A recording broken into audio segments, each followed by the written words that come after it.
네, 안녕하십니까. 정인태 신지식인 TV입니다. 저는 국립한국복지대학교 특임교수를 역임한 정인태입니다.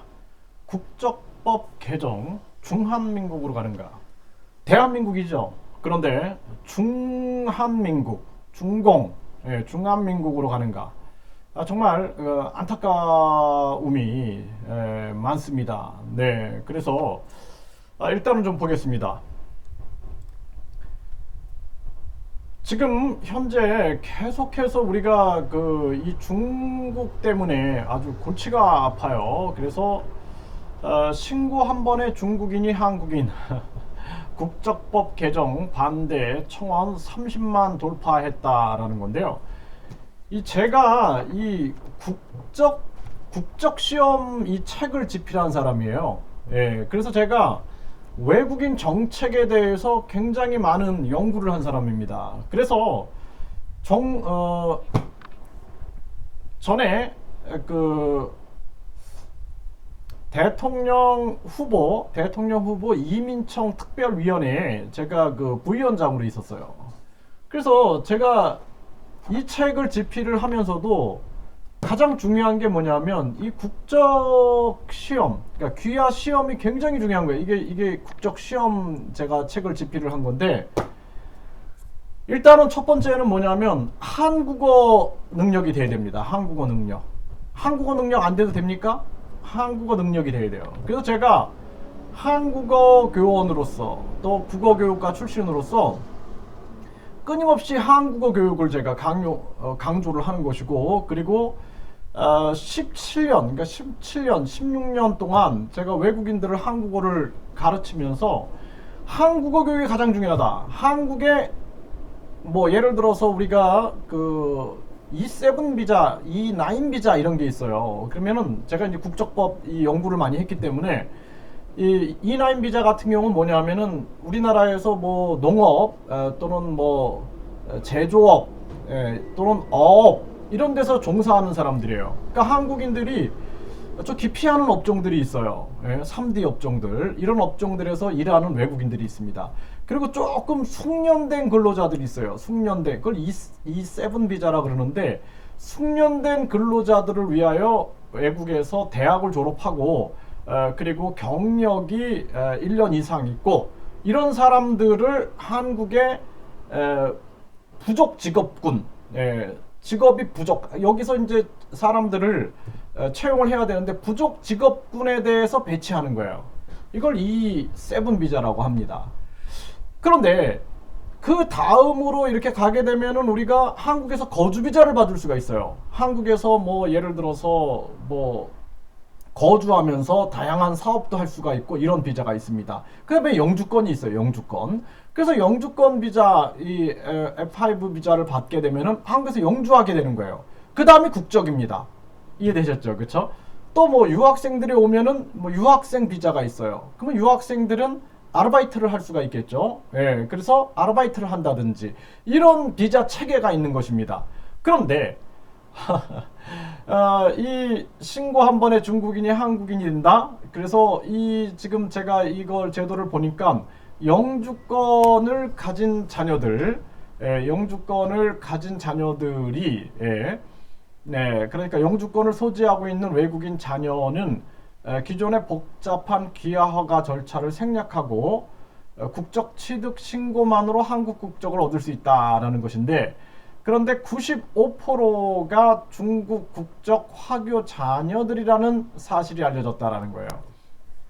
근데 문제가 뭐냐면 뭐 예를 들어서 이제 내가 영주권이 있어요. 그러면 이 영주권을 가지고 또 내 가족들을 초청할 수가 있습니다.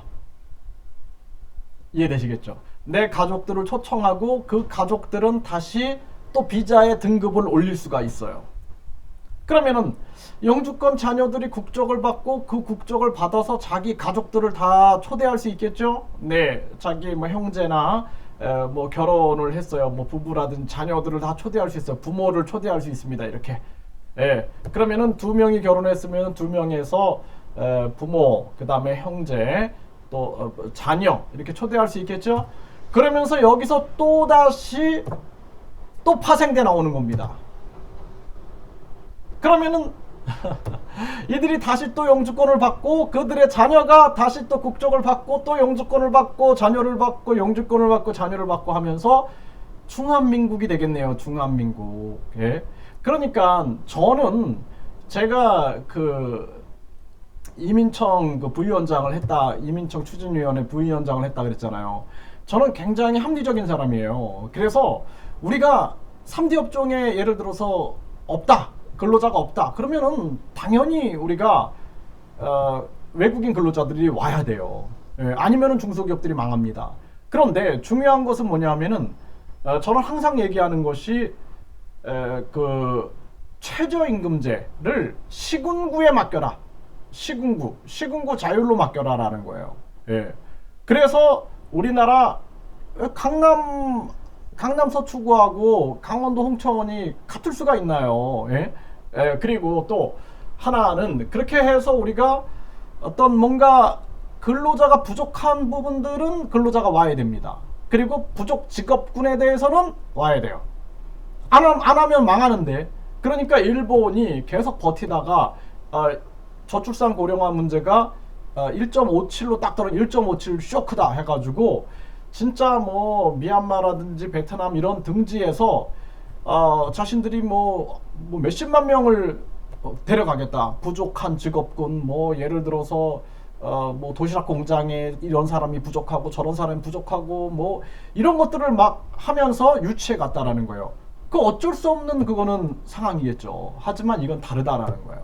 그래서 지금 이 영주권자와 자녀가 95%가 중국인이다. 그리고 그 영주권자들이 국적을 받게 되고 자녀들이 국적을 받게 되고 그 국적이 다시 또 영주권을 낳게 되고 또 다시 국적을 낳게 되고 라는 반복이 되면 중한민국으로 한다라는 겁니다.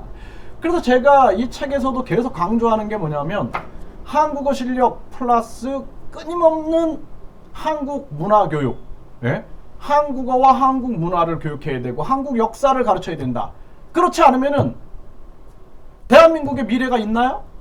한국의 미래가 있나요? 합리적으로 생각해야 되는 거예요. 합리적으로. 제가 전에 그 외국인 투표권자가 80%가 중국인이다. 선거권 폐지하라라고 외쳤어요. 예? 이거 외쳤습니다. 그래가지고 이거 국민청원을 했던 이러한 내용인데 외국인 투표권자가 80%가 중국인이에요. 네. 이게 가능합니까? 중국에서 한국인이 투표할 수 있나요? 북한에 가서 한국인이 투표할 수 있나요? 왜 이러는 거예요 도대체? 예? 그리고 이 차이나타운 철회 이거 국민청원 했죠? 예? 이거 뭐 하는 거예요? 예? 그리고 공자님 말씀 대신 협박 메일 중국 여론전 세계기지 공자학원 이거 공자학원 이거 이대로 가능합니까? 중국어 문화 교류 내세워 162개국 545교서 운영 사실상 여론 조작 스파이 활동 등 중국 외교 사절단 정부는 위구르 문제 비판 유럽 학자의 보복 제재 외교관 막말 트윗 기업들도 독학자 독일의 학자 고소 등 가세 이렇게 해가지고 이게 기사에 나온 거예요. 서울신문에. 예, 제가 그냥 혼자 만들어낸 말이 아닙니다. 네, 이런 식입니다. 지금 상황이. 그러니까 우리가 왜 자꾸 중국의 일대일로라든지 문화공정이라든지 동북공정에 휘말려 들어가냐는 거예요. 예? 국적법에 대해서 제가 말씀드렸지만 진짜 합리적으로 움직여야 된다. 이건 큰일 날 문제다. 그래서 지금 뭐 영주권자 자녀들에 대해서 신고만으로 국적을 준다?